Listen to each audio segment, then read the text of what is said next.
Have you heard about luteolin?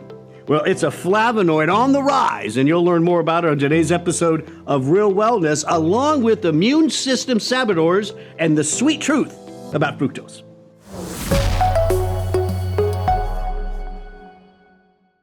Antioxidant, anti-inflammatory, cell protector. What do these benefits have in common? Luteolin. Stick around to learn more. Luteolin, Dr. Crystal, a lot of great benefits. I don't think a lot of people know about it, to be honest with you. No, I'm sure they don't. You hear about other flavonoids. Luteolin is a type of flavonoid, a plant antioxidant polyphenol. Some people know about like quercetin. Definitely more popular. Right, but luteolin's one that I think we should bring attention to. That's why it's our nutrient spotlight. Yeah, and there's issues with absorption of luteolin, but that's starting to change. There's new formulas coming out. It's present in vegetables, fruits, and herbs, celery, broccoli, green pepper, lemon, and chives. Yeah. Did you know that? I'm hungry. Those are all That's all I know. I love putting chives on great. everything. I didn't know. So when I think luteolin, I typically think celery. And so, yes, I was aware of that. And celery is a great snack too, because I'm stuck on the food. It is because it can be filling because there's a lot of water in it, with good nutrients. A lot of people think there's like nothing in celery. It's not true. There's good fiber. Yeah. Okay. Yeah. Anyway, we're not talking about celery. We're talking about what's in celery, luteolin. That's right. Listen, who doesn't? Well, I started this off with the main benefits. Mm-hmm. Antioxidant. Is that good? One of the leading theories of why we age is oxidative stress. Mm-hmm. Anti-inflammatory. Uh-huh. You just did a whole segment on chronic inflammation, and it's considered the common denominator of age-related disease. But I'll tell you why I'm excited about it, if you want to know. Well, I had one more to say. Okay, go ahead. It completes my list. Okay. And there's something called cellular stress that a lot of people aren't familiar with. Just like you can be stressed, your cells can feel that too. Cortisol has this outward effect on you. It also has an inward cellular effect. And so luteolin can be a protector of that kind of stress. Nice. Well, I like that it helps to target autophagy. And that is cellular cleanup, cleaning up debris, unused parts, and that can help to promote longevity. So that's a reason why people are starting to talk about luteolin for its potential longevity benefits. Yeah, that's really the big thing, if you think about it, as a cell, it gets older and older and older, and it's going through multiple levels of replication, making new cells, all that kind of stuff. The cell, just like we get older, our cells are getting older, and things don't function as well, and things are getting dirty in there, and things are getting in the way, and it makes it harder for that cell to function. It gets cluttery, and so you got to clean that out. And so I do think this type of idea of cell cleansing is going to be a big, more researched category of longevity. Now we also see men using luteolin because it's supporting testosterone levels. And what we're seeing in particular is that luteolin is blocking the aromatase enzyme. And that's that enzyme involved with turning your testosterone into estrogen. And so it's just supporting a natural way to boost testosterone in the body. So, we started this conversation with the benefits. Sounds great. Gone through some more of the benefits, but I did mention there's absorption issues. Yes. With luteolin. And that's with many polyphenols. That's what I was going to say. It's not just luteolin. And what happens is when these healthy compounds get into your system, your body kind of adds things to them. It's called conjugation, right? And when your body, that's how the body does it. I don't know if you know, that's conjugation.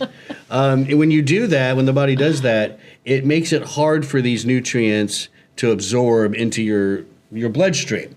Well, and also when they're conjugated, you are not getting the free active nutrient into your cell. So it's not just about absorption, it's absorption of free luteolin into the cell to perform cellular cleanup. Right, and so one of the solutions for that is fenugreek seeds.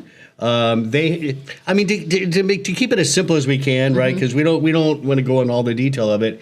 The fenugreek kind of surrounds that active free luteolin and is able to help it get into the bloodstream, releases it, and now you're getting more of that free.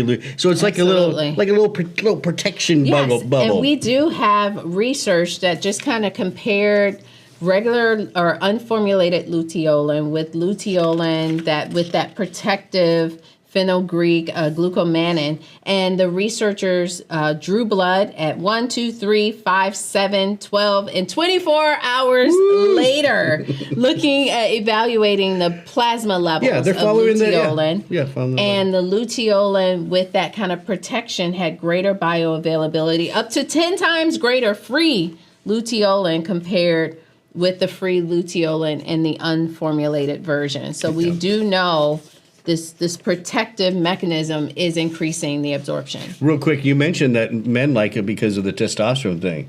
There's studies on that too. We have one here. I'm just going to give the results of it. Luteolin in men was able to reduce something called the binding globulin, which keeps your hormone levels from being free, and doing what they need to do.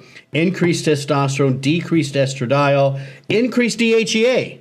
We did a whole show on that. Improved vigor and mood and grip strength. You want to learn more, go to lifeextension.com/luteolin.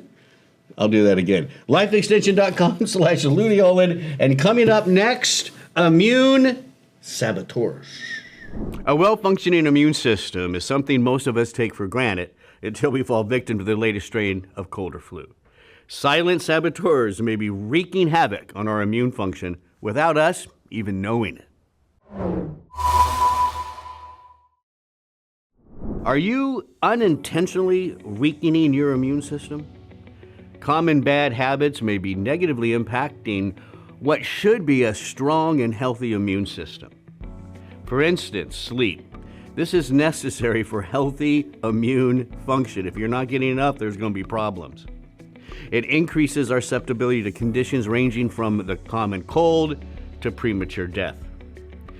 Increased lymphocyte activation with overproduction of pro-inflammatory molecules can often happen with poor sleep, and it's associated with functional changes in regulatory immune cells. Now we got to talk about alcohol. This suppresses our immune response, thereby increasing the risk of infections and impairing the resolution. It creates dysbiosis in our gut, which is an imbalance which negatively impacts immunity. And it uses up naturally produced NAC, N-acetylcysteine, which decreases levels of glutathione and is linked to susceptibility to infection. Now we got to talk about chronic stress, right? This impairs our natural killer cell function, which is so important. It blunts T cell mobilization and reduces the immune system's ability to produce antibodies in response to a vaccine. Elevations in cortisol and adrenaline can also be seen with chronic stress, which weakens our immune system. Stress-associated inflammation involved in autoimmune diseases, cardiovascular disease, and depression are also seen. Now, what about vaping? Very popular, right? A review concluded that electronic cigarettes induce widespread inflammation and immune function impairment. It disrupts epithelial barriers, which increases your risk of viral and bacterial infection. It also enhances a biofilm formation, which impairs antiviral responses and affects immunity and B and T cell function. Find out more about your immune support that can help from our wellness blog, lifeextension.com/immune support. And coming up next, Smart Bites on fructose. What's the real issue with fructose? Why is everybody up in arms about it? Stick around to find out. All right, so Dr. Chris, so we're going to talk about fructose. And I want to frame this correctly right at the beginning, okay? Okay. What we're trying to show or talk about or maybe prove, I don't know, whatever words you want to use, is that fructose, which is found in many places now, right? Sodas and stuff like that, but it's also found in natural things, Yes. like fruit, that found in the natural form is okay. That's at least my premise. I like that. So I think we're aligned. We're aligned there, right? So I Right. just want to make, because that's what we're going to talk about. Because there's, fructose, it's getting a bad rap, and in some cases, it's deserved.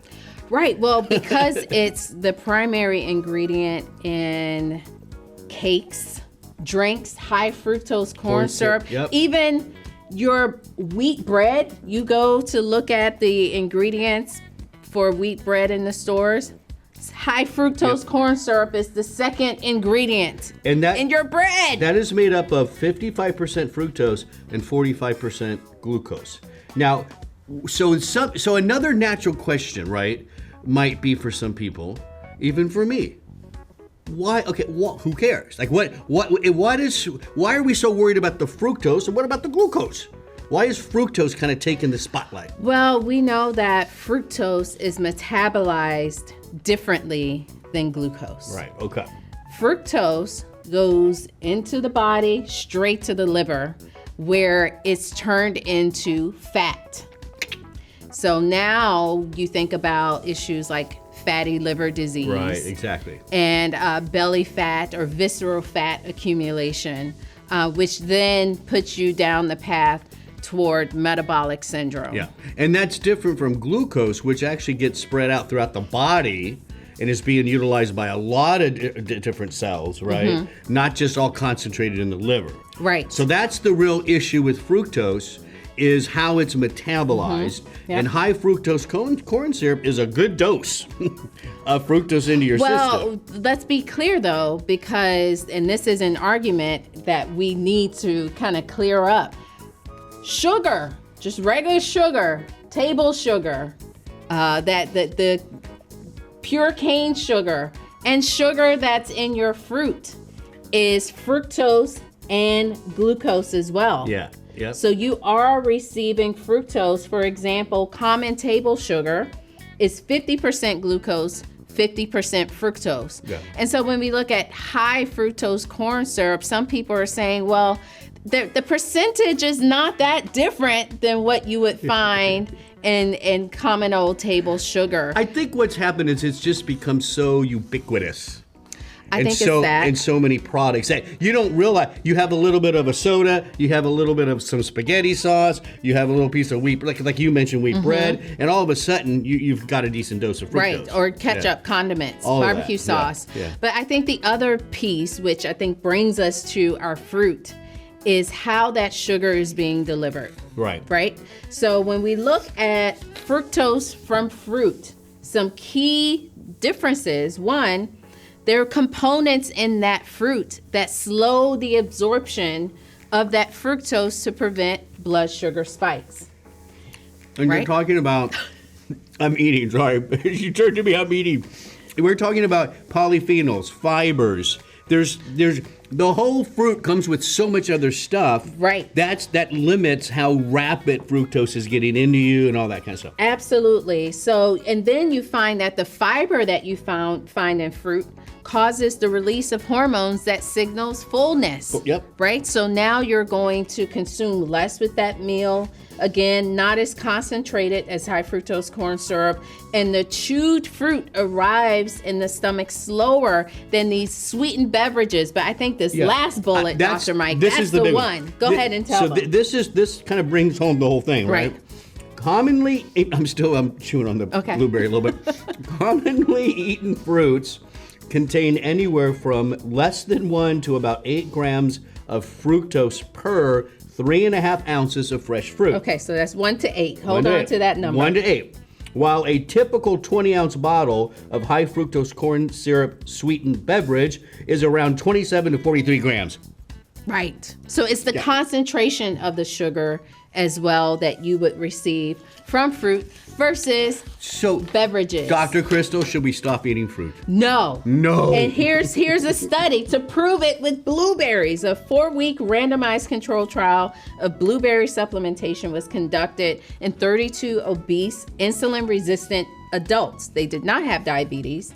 They were given 45 grams, or about the equivalent of 2 cups of whole blueberry powder for 6 weeks. And the blueberry treatment group significantly, the blueberries improved insulin sensitivity. And we do see this in other research where people who eat the most fruit have better glucose control. I know. So that's it's a little bit of a myth that we want to bust here. There's nothing wrong with eating your fruit and vegetables. So you want to learn more? Go check out lifeextension.com/fructose. And coming up next, another wellness win.